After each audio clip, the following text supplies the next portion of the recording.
Hi, this is Eno. Today, I would like to share with you the logistics news in May 2021. As in the previous video, I summarized the recent news about logistics and shipping. By watching this video, you can understand what's going on in logistics in the world. Let's take a look. Could container shortage prolong until September? The global shortage of shipping containers shows no signs to be solved. The container shortage, which has been worsening since last fall, failed its initial forecast of settling down by February or at the latest by May. The situation continues with no change in the status.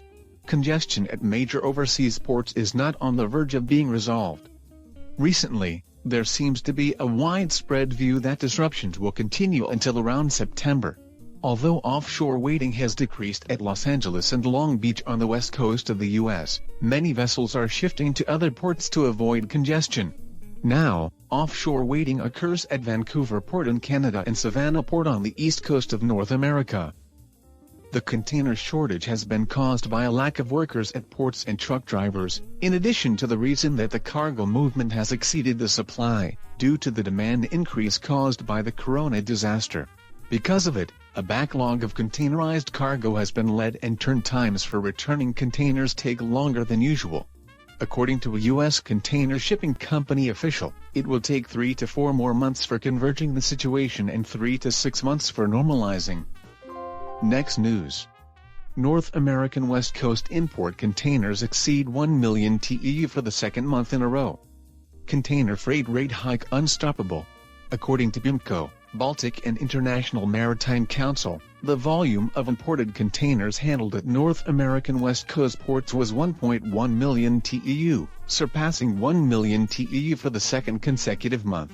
The U.S. government provided $1,400 per person in March as an additional economic measure, which boosted retail sales and led to a correspondingly high level of container imports. According to BIMCO's analysis, due to strong retail sales, they need to replenish inventories, thus they may lead to imports ahead of normal to counter last year's supply chain disruptions, and boost logistics from May onwards. As for container freight rates, they have not stopped rising. As of May 14th, the spot freight rate for containers from Shanghai to the east coast of North America was $7,378 per 40-foot container, up $2,000 in just over a month. Spot freight rates to the west coast of North America exceeded $5,000 at the end of April.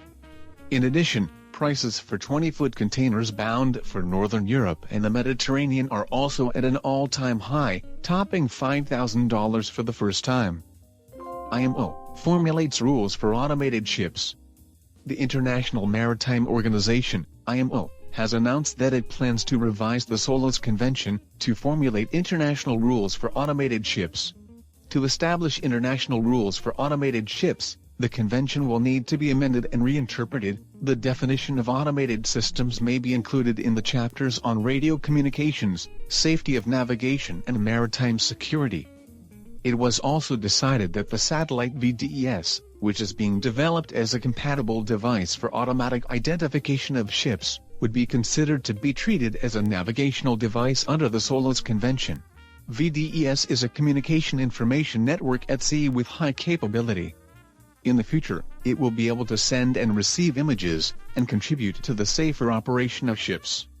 The shipbuilding market is also booming. New ship orders up 43% year-over-year. Vessels Value Market Report reports that new shipbuilding orders have increased, with 352 new vessels ordered for the first 4 months of 2021, up 43% from the same period last year. The total order value for the same period was $16.96 billion, 2.1 times higher than last year.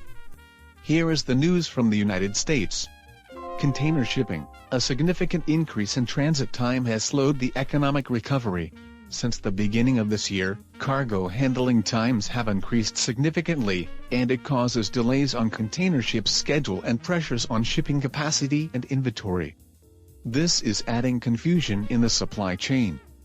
According to an analysis by Denmark Sea Intelligence APS, only about 40% of container ship arrived on time at global ports in March, with delays averaging more than 6 days. In the past 2 years, more than 70% of ships arrived on time. Vincent Clerc of Maersk said, "It usually takes 14 days to transport from Shanghai to Los Angeles, but now it takes 33 days. The lead time is the same, but the waiting time to unload has doubled." Decarbonization still have skeptical idea. The U.S. decarbonization program has divided opinions in the industry. The Biden administration is seeking to reduce CO2 emissions from ships drastically. Still, it is likely to face opposition from Asian and South American countries that fear the increases of exports costs due to used non-fossil fuels. In April this year, U.S. Envoy John Kerry said that the IMO, International Maritime Organization, should push for a more stringent goal of zero greenhouse gas emissions in 2050. It is expected that Japan and some Scandinavian members join the U.S. demand. On the other hand, some countries, such as Brazil, Argentina, and African countries, are likely to demand compensation as a condition for supporting the goal. According to a source familiar with the IMO deliberations, it is expected that China, along with developing countries, is likely seek exceptions to the new requirements, financial assistance or technology transfers to ease the transition to new fuels. There is much skepticism in the industry whether zero greenhouse gas emissions can be achieved by 2050.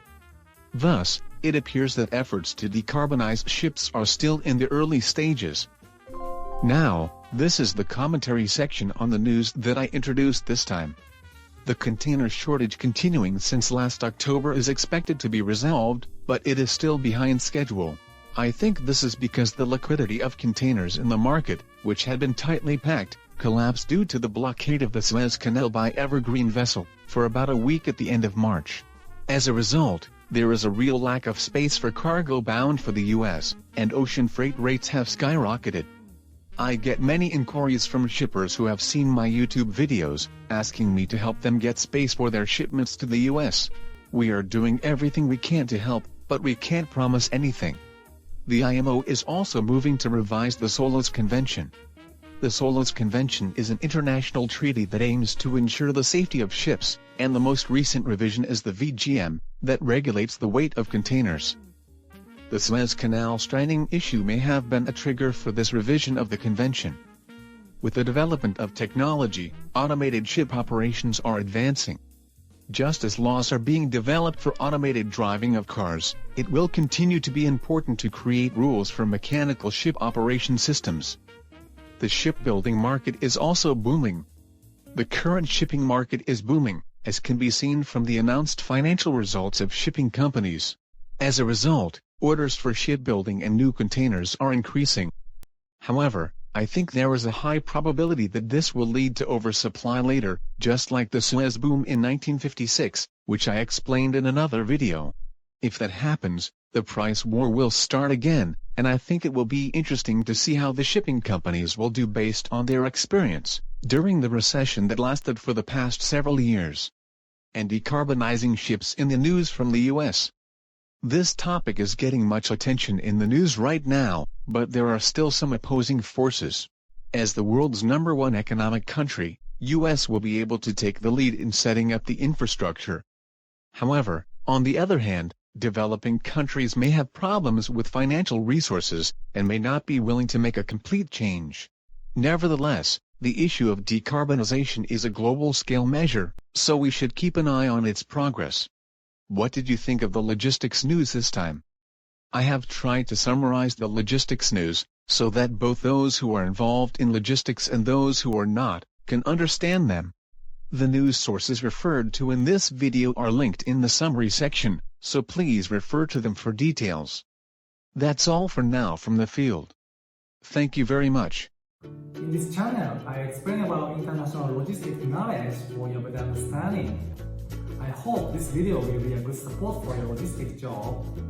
If you have any shipment from Thailand or to Thailand, please feel free to contact me Ino-san anytime. Also, I'm very motivated to keep updating these videos. If you subscribe, press good or comment anything. Well, thank you. See you next time.